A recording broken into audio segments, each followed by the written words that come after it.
about a unelected, non-confirmed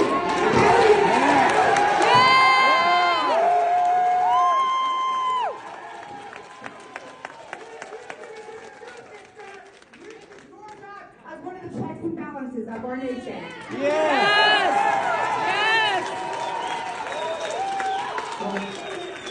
Great question, and I'm glad you asked it. Okay? Tell us.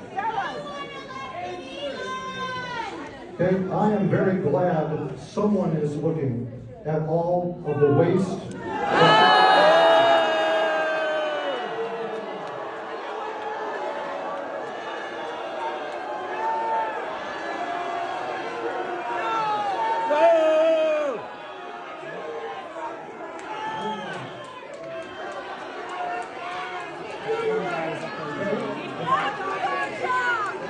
Great question, and I'm glad you asked it. Okay? Answer it! Okay, I am very glad that someone is looking at all of the waste. How can we be represented by you if you don't have a voice in Congress? The end result of the fraud and abuse that has been discovered already. You are not a victim, you are a victor. And you will be able to get another job and provide for yourself and your family. I'm confident of that. We are the hardworking federal employees that make this government run every single day. Yep. And we are being discounted by those in Washington. Guess they weren't buying that fraud and abuse answer. Well, as public anger grows over the slashing the federal government by Elon Musk and Doge, scenes like that are becoming more and more common. So House Republicans are trying to stop the blowback by pulling back on town halls altogether. A Republican aide told NBC News that leaders are urging lawmakers to stop engaging in them altogether to avoid scenes that go viral. In other words, folks, stop talking to your voters about what we are doing to them, period. Just stop. Don't talk about it. Brendan Buck is back with me, and joining us is Jonathan Allen, NBC News senior national politics reporter. Brendan, I've been saying for a while now, the town halls are a refreshing step in the right direction to engage voters into what's happening to them, particularly in these communities where there are more Republicans and they're coming out. They don't need to have a congressman call a town hall meeting. They can organize themselves, create that town hall, and tell the congressman he better show up. How do you think these storylines are affecting the decision-making by congressional Republicans at this point? And will they be able to just shut it down by not showing up? Well, the reality is that most members of Congress already have shut them down, and long before this. Actually, the thing that my reaction to this, having been around Congress for a long time, is I was surprised that many members were even doing town halls because they are so afraid of moments like this, the viral moment that lasts forever. Also, your average member of Congress just simply doesn't like getting yelled at. And what a lot of them have done is transition to basically conference calls, what they call telephone town halls. Now, I do think at some point this affects the psyche of House Republicans.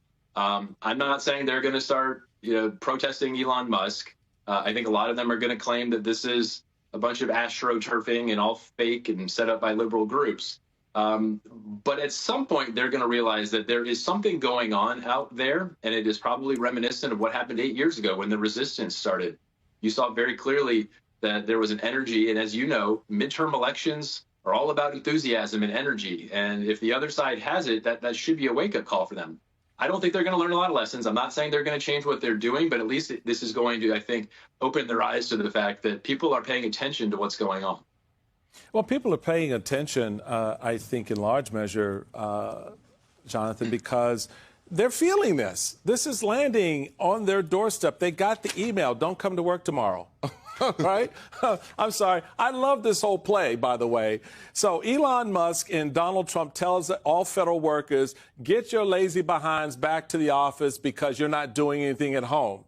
So you should drive around the Washington DMV area now to see the traffic of federal workers going back to work, only to be told you're fired.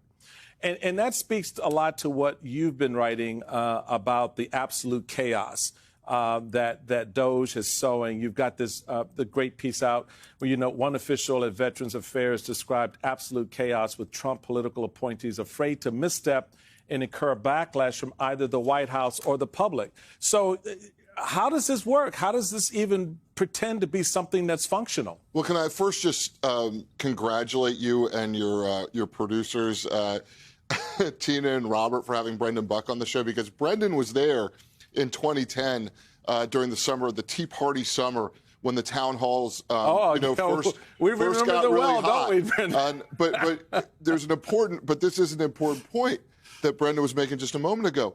Woe to the House majority that does not pay attention to what's going on in the country and says, this is just AstroTurf, this is just liberal groups, because at the end of the day, there are people out there who are feeling the effects of this. And the fallout from DOJ and its mass terminations are hitting the courts and hitting families hard. Our next guest is Gail Schechter. As of last week, she worked for the Department of Veterans Affairs and says why she was fired was neither fair nor based on fact. She joins us now with her attorney, Pamela Keith. All right, I'm going to start with you, Gail. You're here with me in the studio. How did you find out that you were not only being fired, you were also being given a bad review at the same time? So I was after work and I was online just like everybody else, just reading. And something in my gut told me to go back and sign on to my computer. And I did. And there was an email from someone I don't know saying I was being terminated effective immediately for performance. Had you ever had a bad performance review in the past? So the short answer is no. I've worked for the VA since 2006. I've always had a really strong sense of purpose and mission and been really tied to what we do and the work we do, and it's important work. And I've always had really great supervisors and great bosses and had a great rapport with them and had nothing but positive, well, none, but all positive reviews and yeah.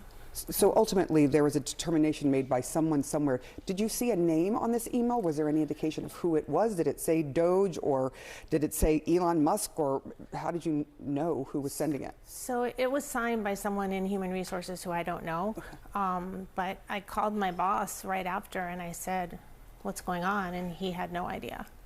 So he wasn't even told? You just got it? I told him. Okay.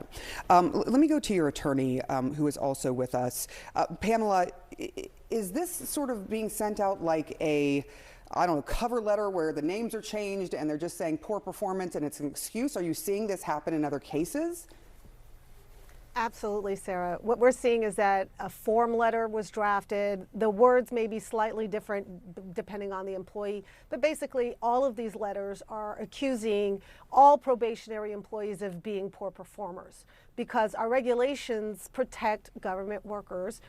Probationary workers may not have the same level of protection as those that have passed that probationary stage, but they still have due process rights, and our regulations say they can only be terminated for either poor performance or poor conduct. And the thing is, you don't manufacture poor performance or poor conduct by simply putting those words on a piece of paper. And that is precisely why you are suing on behalf of Gail. Gail, I'm curious to get your take on this. There have been some very nasty words said about federal workers, not just from the DOJ guys, but also from a Congresswoman, Marjorie Taylor Greene. I want you to listen to what she said about federal workers. Take a listen. Those are not real jobs producing federal revenue. By the way, they're consuming taxpayer dollars. Those jobs are paid for by the American tax people who work real jobs, earn real income, pay federal taxes, and then pay these federal employees. Federal employees do not deserve their jobs. Federal employees do not deserve their paychecks. What would you like to say to the Congresswoman, who is also, by the way, paid by the American public? So I'm not a political person. I'd rather probably have Pam handle that. I can tell you that I work very hard. As I said, I'm very dedicated to the mission. My coworkers and colleagues work very hard. We pay federal taxes as well.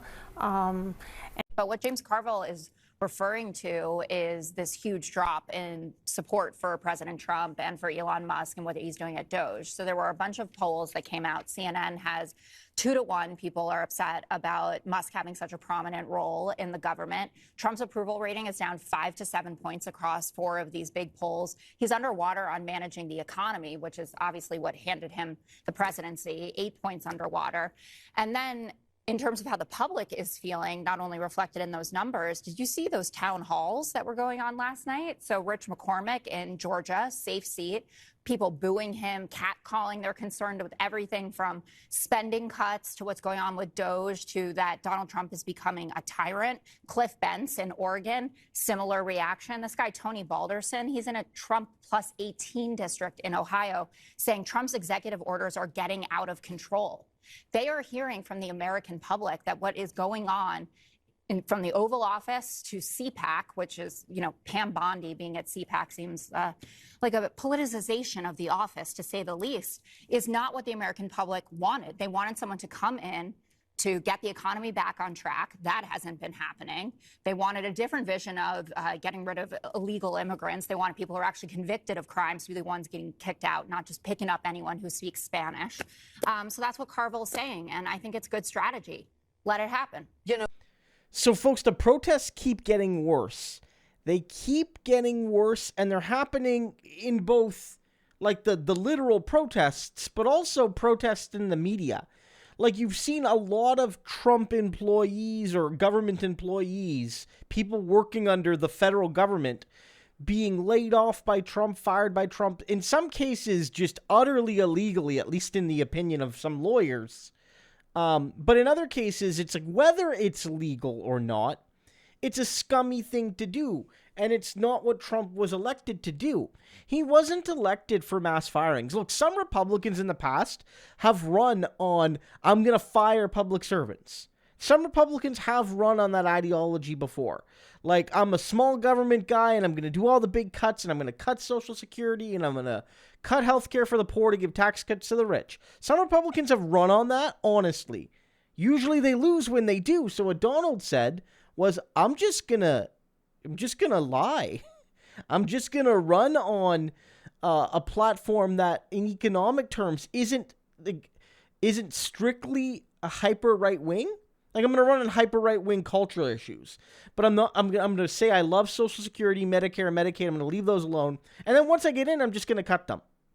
And so people are protesting not only because the policies are bad, but because Donald lied to get the mandate that he claims he has, which isn't even all that big in the first place.